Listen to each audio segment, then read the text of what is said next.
Avec une philosophie, penser globalement et agir localement, c'est une véritable refonte et un changement de paradigme que connaît le secteur de la formation professionnelle. La Cité des métiers et des compétences, inaugurée hier par le souverain à Temsna, acte la mise en application et l'avancement de la feuille de route nationale consacrée à ce secteur d'avenir. Avec son modèle pédagogique moderne et ses équipements de pointe, cet établissement garantit à ses stagiaires les meilleures conditions pour accomplir un parcours d'excellence. Plus de détails dans ce reportage de Abdelrahim Bouhidjoui et Jada Berden. Le récit est de Yassine Azzaz. Améliorer la qualité de la formation professionnelle pour mieux l'adapter aux nouvelles exigences du marché du travail, c'est l'objet de la feuille de route nationale pour le développement de ce secteur d'avenir.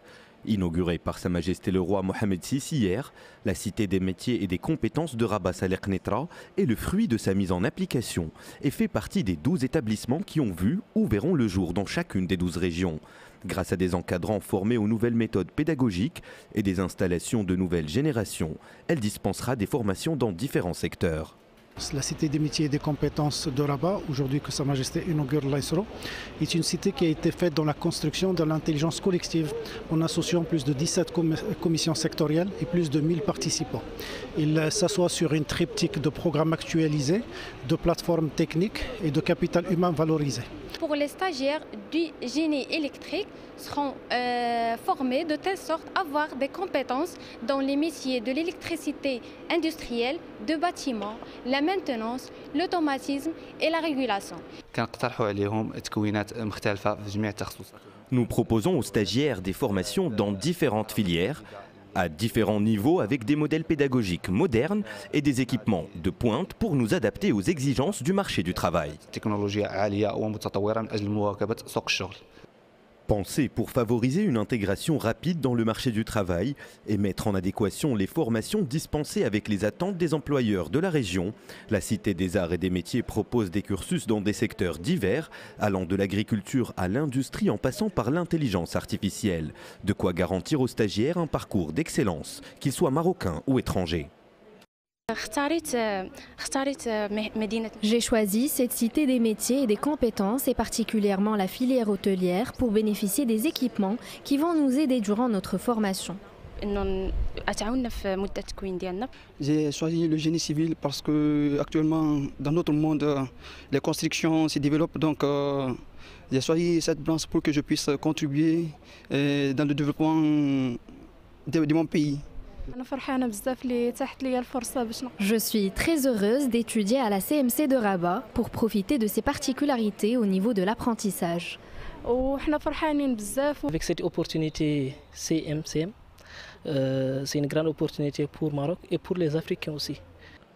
Parallèlement à l'inauguration de la Cité des métiers et des compétences de la région Rabat Saleh Knetra, 3 autres établissements sont d'ores et déjà opérationnels. Il s'agit des cités installées à Nador, Agadir et Laayoune. Pour mieux comprendre comment fonctionnent ces cités et le processus d'apprentissage, je me tourne vers la directrice de la formation à l'OFPPT, qui est l'invitée de ce journal, Souaed Louzi. Bonsoir et bienvenue. Alors, on parle beaucoup de la place qui est accordée aux soft skills au sein des cités des métiers et des compétences. On le sait, les exigences du marché de l'emploi évoluent de manière permanente. Comment est-ce que les formations évoluent aussi pour s'adapter à cette réalité ? Bonsoir, merci pour l'invitation. Je commencerai comme la deuxième partie et avant, je voudrais exprimer en fait notre gratitude pour l'inauguration de la Cité des métiers et des compétences Rabat, Saleh Knetra par Sa Majesté l'Aïsro. C'est une consécration de tous les efforts qui ont été fournis pour faire aboutir la feuille de route pour le développement de la formation professionnelle, notamment le projet relatif à la mise en place des cités des métiers et compétences comme des établissements nouvelle génération pour accompagner justement les besoins évolutifs du marché de l'emploi. Donc, en termes d'accompagnement, l'OFPPT a mis en place des commissions sectorielles mettant à contribution l'ensemble des acteurs économiques et institutionnels de l'écosystème de la formation professionnelle et de l'emploi pour justement réfléchir sur les nouvelles filières. Les travaux des dites commissions ont abouti à la suppression d'un ensemble de filières, la restructuration des filières qui sont toujours demandées mais qui nécessitent une restructuration et surtout l'intégration de nouvelles filières pour répondre à des nouveaux métiers et suivre l'évolution du marché de l'emploi. Pour revenir, la compétence ou les compétences soft skills et en application des autres orientations de Sa Majesté l'AINSRO, le nouveau modèle pédagogique consacre 30% de la masse horaire des programmes de formation aux compétences soft skills. L'objectif étant de favoriser l'insertion des stagiaires et d'améliorer leur évolution carrière. Il est important de préciser que les compétences soft skills, ils couvrent 4 familles de compétences, que ce soit l'entrepreneuriat, compétences comportementales, compétences linguistiques et compétences numériques. Il faut juste aussi préciser que pour des filières bien précises, notamment en front office, l'intégration des compétences soft skills a nécessité l'ajout d'un semestre pour pouvoir assurer la transmission de compétences en soft skills.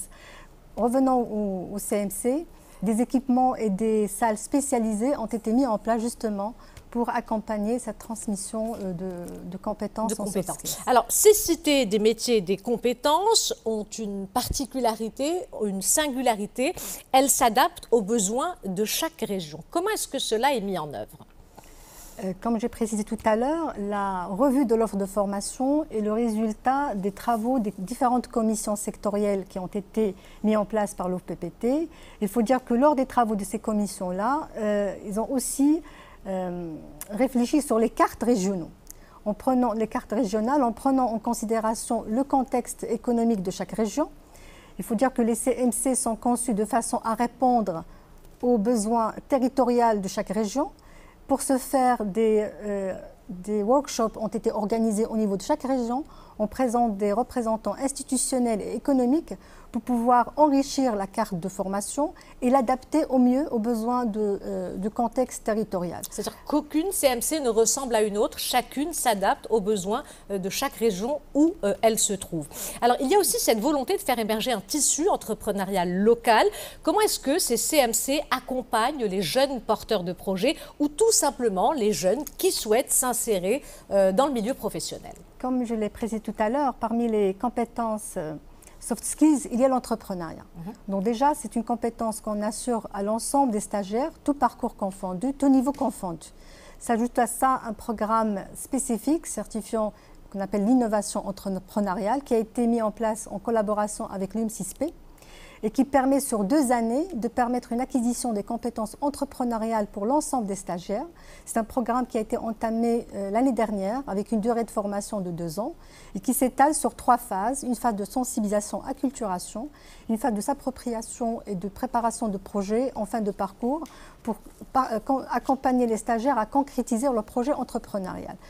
Particulièrement au niveau des CMC, on trouve des espaces dédiés, ce qu'on appelle nous la chaîne d'innovation, qui comporte un espace coworking, un espace Fab Lab et un espace Digital Factory, et un incubateur qui permet justement d'accompagner les jeunes à la concrétisation de leurs projets depuis l'idée d'entrepreneuriat jusqu'à la concrétisation de leur projet entrepreneurial. Et surtout, s'il est dans le domaine digital, il est accompagné dans un cadre de Digital Factory. Alors, on l'a vu dans le reportage, parmi les jeunes stagiaires, je dirais, il y a beaucoup d'étudiants étrangers, il y a cette dimension continentale. Tout à fait. En application des orientations royales, il y a un quota qui est appliqué justement pour la formation des stagiaires étrangers qui sont présents dans l'ensemble des établissements et en particulier au niveau des CMC pour pouvoir transmettre aussi les compétences marocaines. Et le transfert de savoir marocain à l'étranger ne se limite pas qu'aux stagiaires. Il y a aussi un transfert d'expertise qui est établi entre le Maroc et les pays africains partenaires à travers des conventions de partenariat qui couvrent l'ingénierie de formation, l'accompagnement à la mise en place des établissements de formation et aussi à la formation des formateurs. Merci infiniment, Souaed Louzi, d'avoir accepté notre invitation. Je rappelle que vous êtes la directrice de la formation au sein de l'OFPPT. Merci à vous. Et justement, nous évoquions à l'instant la question de la particularité de ce vaste projet où chaque établissement a pour objectif de répondre aux exigences du marché de l'emploi local. La Cité des métiers et des compétences de l'Ulioud, déjà opérationnelle, est le parfait exemple d'une structure de formation qui s'adapte aux besoins spécifiques de son environnement local. Yousf Wichou et Lina Louafi. C'est une nouvelle journée qui commence à l'Aïoun dans cet établissement nouvelle génération. Il est 8h30, Safa rejoint ses cours dans la Cité des métiers et des compétences. Elle est actuellement en première année au sein de cette filière de développement des applications et d'intelligence artificielle dans le centre informatique. J'ai choisi cette filière parce qu'elle est très demandée dans le marché du travail, car tout est en train de se digitaliser. Un choix justifié également par mon penchant informatique. Je suis ici à la CMC dans le pôle de gestion d'entreprise, gestion et commerce. Je suis ici à la médiathèque, une des nombreuses zones d'intégration. Le centre de la ville de l'Aïoun est le 3e à avoir ouvert ses portes cette année. Il offre de multiples formations à travers 6 pôles répartis sur 46 filières. 70% des filières dont nous disposons sont nouvellement créées. Elles se divisent en 6 principaux pôles: numérisation, commerce et gestion, santé, pêche, artisanat, transport et logistique. Nous préparons les stagiaires à travers différentes pratiques pédagogiques. Parmi elles, Learning by Doing, apprendre en pratiquant et donc mettre l'étudiant ou le stagiaire dans des situations réelles. Cette cité, qui dispose d'une capacité d'accueil de 2000 places pédagogiques et s'étend sur 6 hectares, a nécessité un budget de 300 millions de dirhams. Un établissement qui cherche à tisser un lien harmonieux entre les programmes de formation et le marché du travail local. Adapter